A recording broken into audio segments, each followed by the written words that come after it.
Now it's time to relax.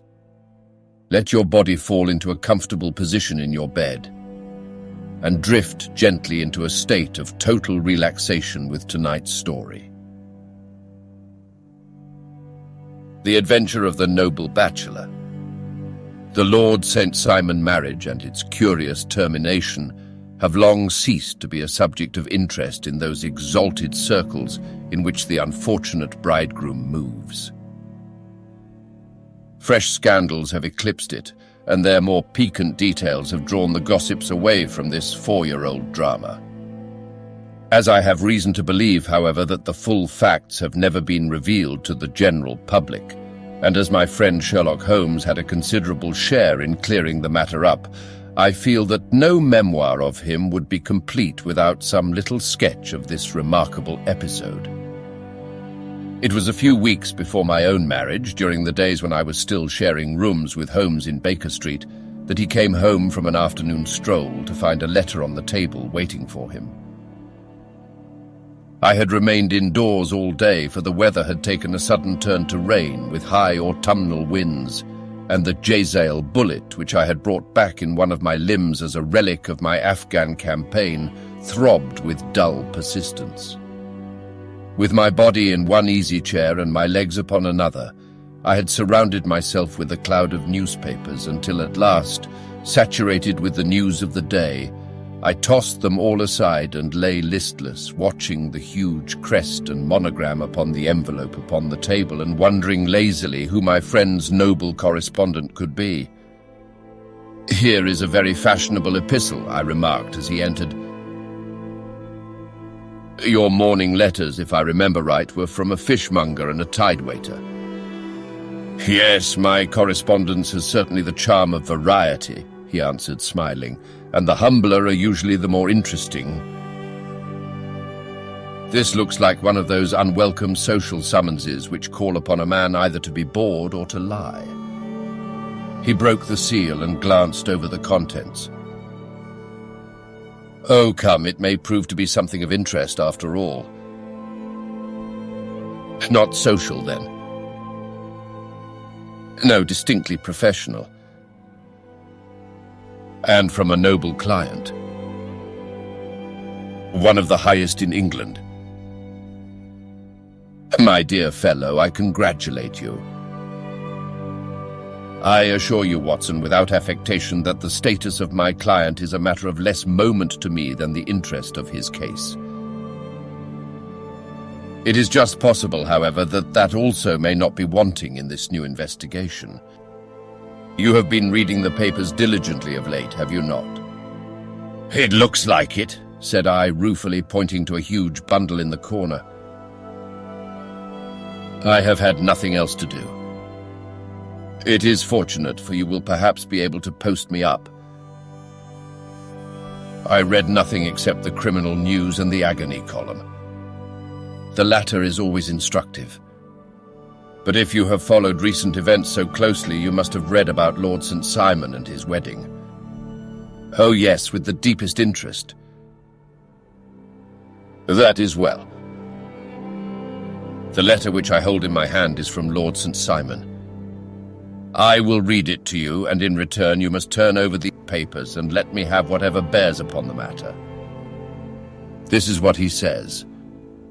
My dear Mr. Sherlock Holmes, Lord Backwater tells me that I may place implicit reliance upon your judgment and discretion.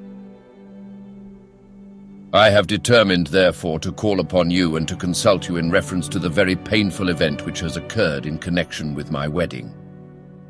Mr. Lestrade of Scotland Yard is acting already in the matter, but he assures me that he sees no objection to your cooperation and that he even thinks that it might be of some assistance. I will call at 4 o'clock in the afternoon, and should you have any other engagement at that time, I hope that you will postpone it, as this matter is of paramount importance. Yours faithfully, Robert St. Simon. It is dated from Grosvenor Mansions, written with a quill pen, and the noble lord has had the misfortune to get a smear of ink upon the outer side of his right little finger, remarked Holmes as he folded up the epistle. He says 4 o'clock. It is 3 now. He will be here in an hour. Then I have just time with your assistance to get clear upon the subject. Turn over those papers and arrange the extracts in their order of time, while I take a glance as to who our client is.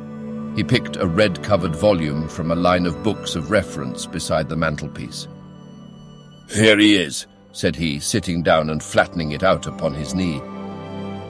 Lord Robert Walsingham de Vere St. Simon, second son of the Duke of Balmoral.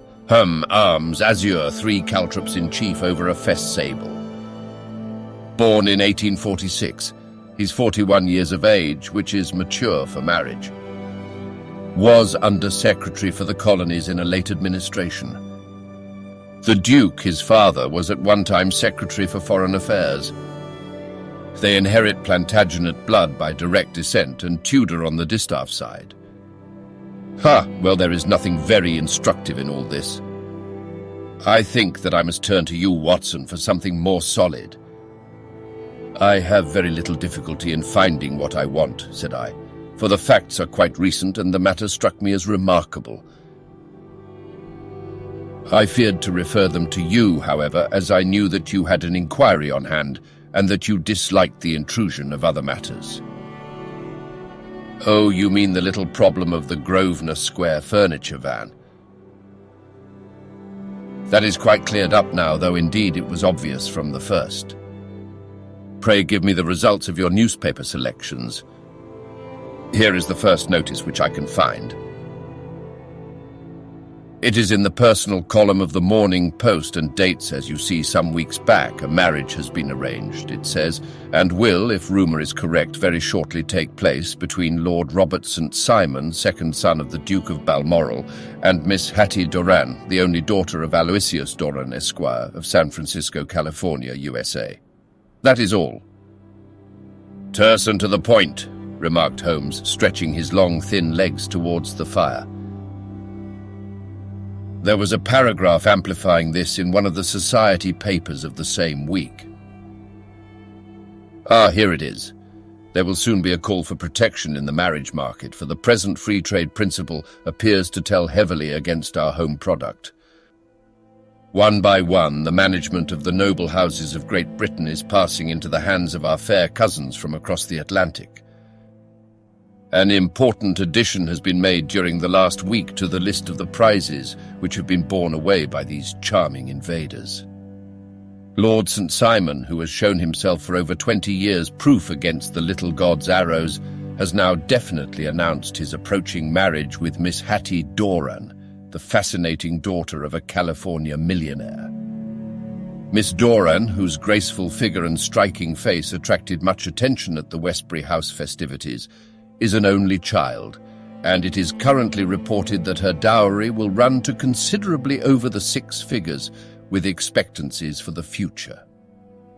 As it is an open secret that the Duke of Balmoral has been compelled to sell his pictures within the last few years, and as Lord St. Simon has no property of his own save the small estate of Birchmoor, it is obvious that the Californian heiress is not the only gainer by an alliance which will enable her to make the easy and common transition from a Republican lady to a British peeress. Anything else? Asked Holmes, yawning. Oh yes, plenty. Then there is another note in the Morning Post to say that the marriage would be an absolutely quiet one, that it would be at St. George's, Hanover Square, that only half a dozen intimate friends would be invited, and that the party would return to the furnished house at Lancaster Gate, which has been taken by Mr. Aloysius Doran. 2 days later, that is, on Wednesday last, there is a curt announcement that the wedding had taken place, and that the honeymoon would be passed at Lord Backwater's place, near Petersfield. Those are all the notices which appeared before the disappearance of the bride. Before the what? Asked Holmes with a start. The vanishing of the lady. When did she vanish, then? At the wedding breakfast. Indeed. This is more interesting than it promised to be, quite dramatic, in fact. Yes, it struck me as being a little out of the common.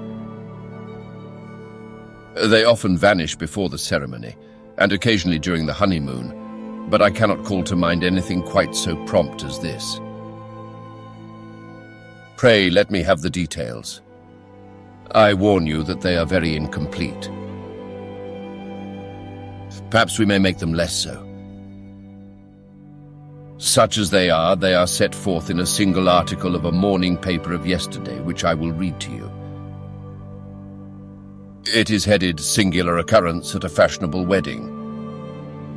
The family of Lord Robert St. Simon has been thrown into the greatest consternation by the strange and painful episodes which have taken place in connection with his wedding. The ceremony, as shortly announced in the papers of yesterday, occurred on the previous morning, but it is only now that it has been possible to confirm the strange rumours which have been so persistently floating about. In spite of the attempts of the friends to hush the matter up, so much public attention has now been drawn to it that no good purpose can be served by affecting to disregard what is a common subject for conversation. The ceremony, which was performed at St. George's, Hanover Square, was a very quiet one, no one being present save the father of the bride, Mr. Aloysius Doran, the Duchess of Balmoral, Lord Backwater, Lord Eustace, and Lady Clara St. Simon, the younger brother and sister of the bridegroom, and Lady Alicia Whittington. The whole party proceeded afterwards to the house of Mr. Aloysius Doran at Lancaster Gate, where breakfast had been prepared. It appears that some little trouble was caused by a woman whose name has not been ascertained, who endeavoured to force her way into the house after the bridal party, alleging that she had some claim upon Lord St. Simon. It was only after a painful and prolonged scene that she was ejected by the butler and the footman. The bride, who had fortunately entered the house before this unpleasant interruption, had sat down to breakfast with the rest when she complained of a sudden indisposition and retired to her room.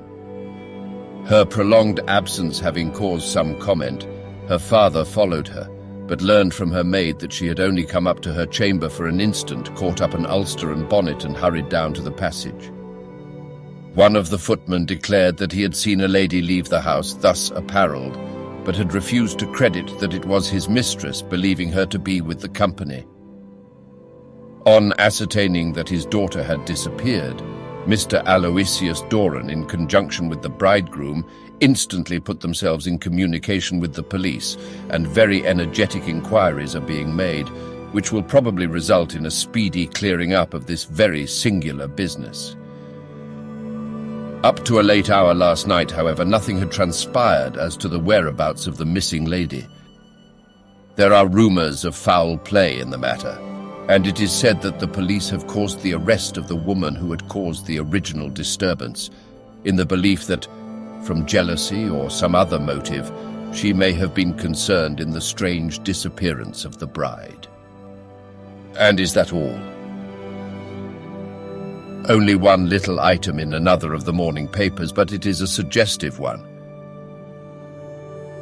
And it is that Miss Flora Miller, the lady who had caused the disturbance, has actually been arrested. It appears that she was formerly a danseuse at the Allegro, and that she has known the bridegroom for some years. There are no further particulars, and the whole case is in your hands now, so far as it has been set forth in the public press. And an exceedingly interesting case it appears to be. I would not have missed it for worlds. But there is a ring at the bell, Watson, and as the clock makes it a few minutes after 4, I have no doubt that this will prove to be our noble client. Do not dream of going, Watson, for I very much prefer having a witness, if only as a check to my own memory. Lord Robert St. Simon, announced our page boy, throwing open the door. A gentleman entered, with a pleasant, cultured face, high-nosed and pale, with something perhaps of petulance about the mouth, and with the steady, well-opened eye of a man whose pleasant lot it had ever been to command and to be obeyed. His manner was brisk, and yet his general appearance gave an undue impression of age, for he had a slight forward stoop and a little bend of the knees as he walked. His hair, too, as he swept off his very curly-brimmed hat, was grizzled round the edges and thin upon the top. As to his dress, it was careful to the verge of foppishness, with high collar, black frock coat, white waistcoat, yellow gloves, patent leather shoes, and light-coloured gaiters. He advanced slowly into the room, turning his head from left to right, and swinging in his right hand the cord which held his golden eyeglasses. "Good day, Lord St. Simon," said Holmes, rising and bowing. "Pray take the basket chair. This is my friend and colleague, Dr. Watson. Draw up a little to the fire, and we will talk this matter over. A most painful matter to me, as you can most readily imagine, Mr. Holmes. I have been cut to the quick. I understand that you have already managed several delicate cases of this sort, sir, though I presume that they were hardly from the same class of society." "No, I am descending." "I beg pardon." "My last client of the sort was a king." "Oh, really? I had no idea." "And which king?" "The King of Scandinavia." "What, had he lost his wife?" "You can understand," said Holmes suavely, "that I extend to the affairs of my other clients the same secrecy which I promise to you in yours." "Of course. Very right, very right. I'm sure I beg pardon." "As to my own case, I am ready to give you any information which may assist you in forming an opinion." "Thank you." "I have already learned all that is in the public prints, nothing more. I presume that I may take it as correct. This article, for example, as to the disappearance of the bride." Lord St. Simon glanced over it. "Yes, it is correct as far as it goes. But it needs a great deal of supplementing before anyone could offer an opinion. I think that I may arrive at my facts most directly by questioning you." "Pray do so." "When did you first meet Miss Hatty Doran?" "In San Francisco a year ago." "You were traveling in the States?" "Yes." "Did you become engaged then?" "No." "But you were on a friendly footing?" "I was amused by her society, and she could see that I was amused." "Her father is very rich?" "He is said to be the richest man on the Pacific slope." "And how did he make his money?" "In mining." "He had nothing a few years ago." "Then he struck gold, invested it, and came up by leaps and bounds. Now, what is your own impression as to the young lady's, your wife's, character?" The nobleman swung his glasses a little faster and stared down into the fire. "You see, Mr. Holmes," said he, "my wife was 20 before her father became a rich man. During that time she ran free in a mining camp and wandered through woods or mountains, so that her education has come from nature rather than from the schoolmaster. She is what we call in England a tomboy, with a strong nature, wild and free, unfettered by any sort of traditions. She is impetuous, volcanic, I was about to say. She is swift in making up her mind and fearless in carrying out her resolutions.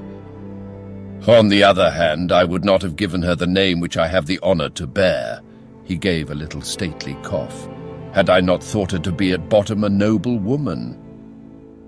I believe that she is capable of heroic self-sacrifice, and that anything dishonorable would be repugnant to her. Have you her photograph?" "I brought this with me." He opened a locket and showed us the full face of a very lovely woman. It was not a photograph, but an ivory miniature, and the artist had brought out the full effect of the lustrous black hair, the large dark eyes, and the exquisite mouth. Holmes gazed long and earnestly at it. Then he closed the locket and handed it back to Lord St. Simon. The young lady came to London then, and you renewed your acquaintance? Yes, her father brought her over for this last London season. I met her several times, became engaged to her, and have now married her. She brought, I understand, a considerable dowry. A fair dowry. Not more than is usual in my family. And this, of course, remains to you, since the marriage is a fait accompli. I really have made no inquiries on the subject. Very naturally not. Did you see Miss Doran on the day before the wedding? Yes. Was she in good spirits? Never better. She kept talking of what we should do in our future lives. Indeed, that is very interesting. And on the morning of the wedding, she was as bright as possible, at least until after the ceremony. And did you observe any change in her then? Well, to tell the truth, I saw then the first signs that I'd ever seen that her temper was just a little sharp. The incident, however, was too trivial to relate and can have no possible bearing upon the case. Pray let us have it, for all that. Oh, it is childish. She dropped her bouquet as we went towards the vestry. She was passing the front pew at the time, and it fell over into the pew. There was a moment's delay, but the gentleman in the pew handed it up to her again, and it did not appear to be the worse for the fall. Yet when I spoke to her of the matter, she answered me abruptly, and in the carriage on our way home she seemed absurdly agitated over this trifling cause. Indeed, you say that there was a gentleman in the pew. Some of the general public were present then? Oh, yeah. It is impossible to exclude them when the church is open. This gentleman was not one of your wife's friends. No, no, I call him a gentleman by courtesy, but he was quite a common-looking person. I hardly noticed his appearance. But really, I think that we are wandering rather far from the point. Lady St. Simon then returned from the wedding in a less cheerful frame of mind than she had gone to it. What did she do on re-entering her father's house? I saw her in conversation with her maid. And who is her maid? Alice is her name. She's an American and came from California with her. A confidential servant. A little too much so. It seemed to me that her mistress allowed her to take great liberties. Still, of course, in America they look upon these things in a different way. How long did she speak to this Alice? Oh, a few minutes. I had something else to think of. You did not overhear what they said. Lady St. Simon said something about jumping a claim. She was accustomed to use slang of the kind. I have no idea what she meant. American slang is very expressive sometimes. And what did your wife do when she finished speaking to her maid? She walked into the breakfast room. On your arm? No, alone. She was very independent in little matters like that. Then, after we had sat down for 10 minutes or so, she rose hurriedly, muttered some words of apology, and left the room. She never came back. But this maid, Alice, as I understand, deposes that she went to her room, covered her bride's dress with a long ulster, put on a bonnet, and went out. Quite so. And she was afterwards seen walking into Hyde Park in company with Flora Miller, a woman who is now in custody, and who had already made a disturbance at Mr. Doran's house that morning. Ah, yes. I should like a few particulars as to this young lady and your relations to her. Lord St. Simon shrugged his shoulders and raised his eyebrows. We have been on a friendly footing for some years, I may say on a very friendly footing. She used to be at the Allegro. I have not treated her ungenerously, and she had no just cause of complaint against me. But you know what women are, Mr. Holmes. Flora was a dear little thing, but exceedingly hot-headed and devotedly attached to me. She wrote me dreadful letters when she heard that I was about to be married. And to tell the truth, the reason why I had the marriage celebrated so quietly was that I feared lest there might be a scandal in the church. She came to Mr. Doran's door just after we returned, and she endeavored to push her way in, uttering very abusive expressions towards my wife, and even threatening her. But I had foreseen the possibility of something of the sort, and I had 2 police fellows there in private clothes who soon pushed her out again. She was quiet when she saw that there was no good in making a row. Did your wife hear all this? No, thank goodness she did not. And she was seen walking with this very woman afterwards. Yes. That is what Mr. Lestrade of Scotland Yard looks upon as so serious. It is thought that Flora decoyed my wife out and laid some terrible trap for her. Well, it is a possible supposition. You think so too? I did not say a probable one. But you do not yourself look upon this as likely. I do not think Flora would hurt a fly. Still, jealousy is a strange transformer of characters. Pray, what is your own theory as to what took place? Well, really, I came to seek a theory, not to propound one. I have given you all the facts. Since you ask me, however, I may say that it has occurred to me as possible that the excitement of this affair, the consciousness that she had made so immense a social stride, had the effect of causing some little nervous disturbance in my wife. In short, that she had become suddenly deranged. Well, really, when I consider that she has turned her back, I will not say upon me, but upon so much that many have aspired to without success, I can hardly explain it in any other fashion. Well, certainly that is also a conceivable hypothesis, said Holmes, smiling. And now, Lord St. Simon, I think that I have nearly all my data. May I ask whether you were seated at the breakfast table so that you could see out of the window? We could see the other side of the road and the park. Quite so. Then I do not think that I need to detain you longer.